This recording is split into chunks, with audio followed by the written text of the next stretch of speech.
Imagine our days on this earth like having a stash of arcade tokens hidden away in a big room. You know they're there, but you can't see them. So you don't know how many tokens you have left. And you know you can't add any more. It's crazy to think, but that's the game of life. It's an easy thing to forget in our busy lives, but really powerful when we remember it.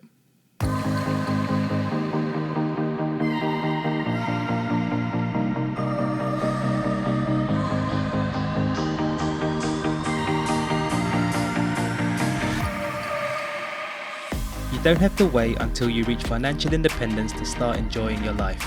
You can do that much earlier and start living a life that you love and that's true to you. Welcome to Freedom Before FIRE. Using FIRE and life design techniques, we help you create freedom on your way to FIRE instead of waiting until you're retired to do the things that light you up. I'm your host Greg, a FIRE movement and life design enthusiast. If you're itching to get freedom now, then let's do this.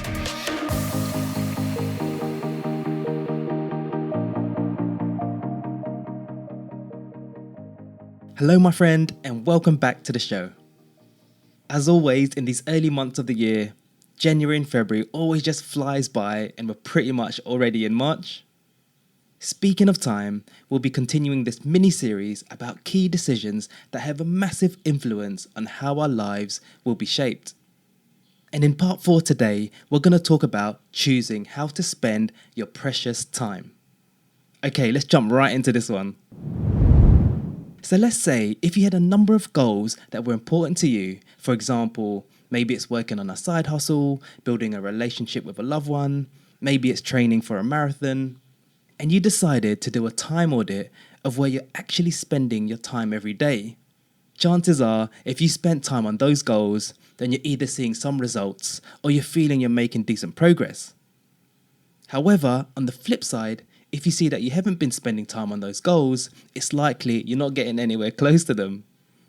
What I'm trying to say is, there's a direct correlation to the results that we see in our lives to how much time we physically spend on the things that actually matter to us. Okay, so there's 3 quick points I want to make about our time. The first one is, I know we can't always be productive. That's not always sustainable. We all need a bit of chill time, indulgence time, some binge watching time, otherwise known as self-care time. And actually, if they're important to you, you should allow time for them as well. Like literally put them in your calendar. Okay, the second point I want to make is we need to keep being reminded that time is a finite resource. This would push us to be intentional with how we spend it. Otherwise, we'll just go around directionless, or as we say back in the UK, walking around like headless chickens. Imagine our days on this earth like having a stash of arcade tokens hidden away in a big room. You know they're there, but you can't see them. So you don't know how many tokens you have left. And you know you can't add any more. It's crazy to think, but that's the game of life. It's an easy thing to forget in our busy lives, but really powerful when we remember it. So of course, we need to spend our time wisely and be intentional with it.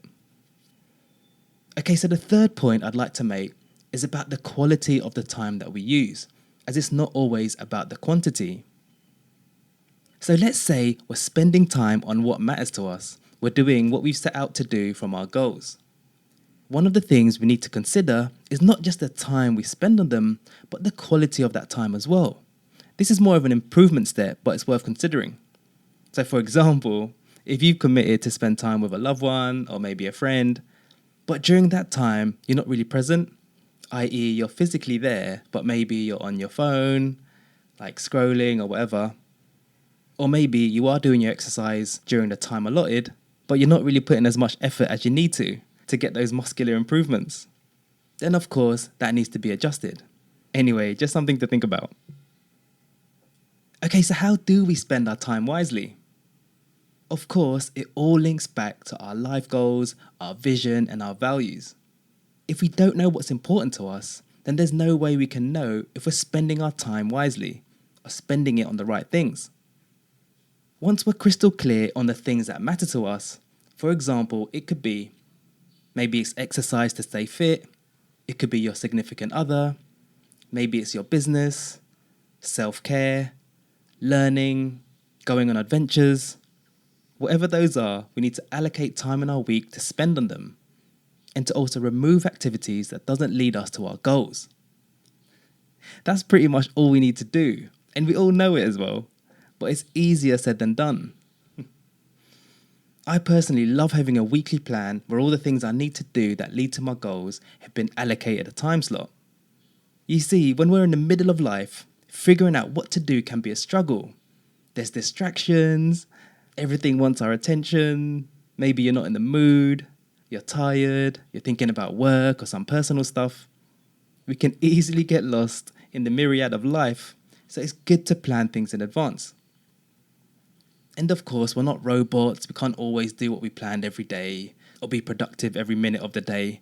There'll be days when we're feeling a bit off or demotivated. But if we have some semblance of a plan, at least you know what you need to do and when. Also, you'll be aware if you need to make up a missed activity.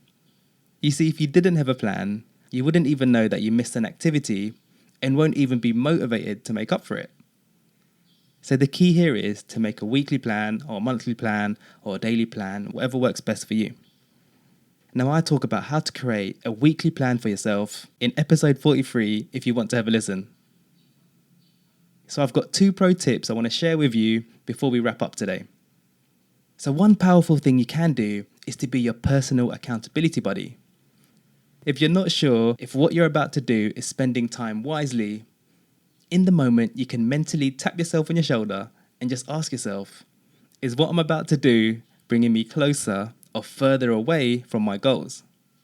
This is a really good instant test whenever you're in doubt.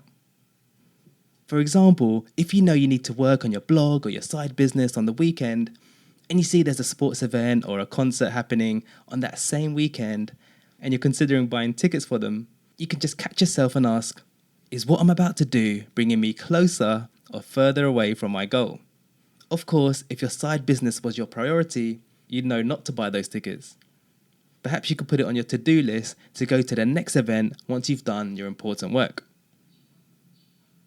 The second pro tip is to combine activities together to save time and to double the fun. So some of the ways that I do this is if I need to catch up on some podcast episodes, I can actually listen to them while I'm running or while I'm at the gym. You see, learning and exercise are both important to me, so I just combine them. It's like the ultimate productivity hack. Another one is I love spending time in nature and also spending time with family or friends. So I combine doing some outdoor activities with family or friends. For example, going hiking, going camping, going to coffee shops that have some sort of outdoor nature space. Anyway, those are just some ideas. Have a think of what activities you can combine to save you time and also double the fun. Anyway, I want us to remember how finite our time is. We need to know what matters to us and plan when in the week we need to spend on them. Include any rest and playtime if that's important to you. You see, if we're not spending our time on what's important to us, we could end up spending time on other people's goals. I'll leave you with that. Thank you for spending your time with us today. If you need more help, you can check out our free guides and services on our website, freedom4fi.com. If you have a burning question or just want to chat, don't hesitate to drop me an email at greg@freedom4fi.com. If you found the show useful and want to be notified of future episodes, you can click follow on Spotify, Apple, or the app you're currently using right now. If you think the episode will help a friend or a colleague, feel free to share it with them. And lastly, if you learned just one good thing that will help you in your journey and you want to help us out, please do leave a 5-star rating on your podcast player app. That would help us out loads. All right, I really hope that was helpful. That wraps up today's episode. Have a great week and I'll catch you on the next one. And as always, practice gratitude, live life by your design, and do things that make you smile. You got this.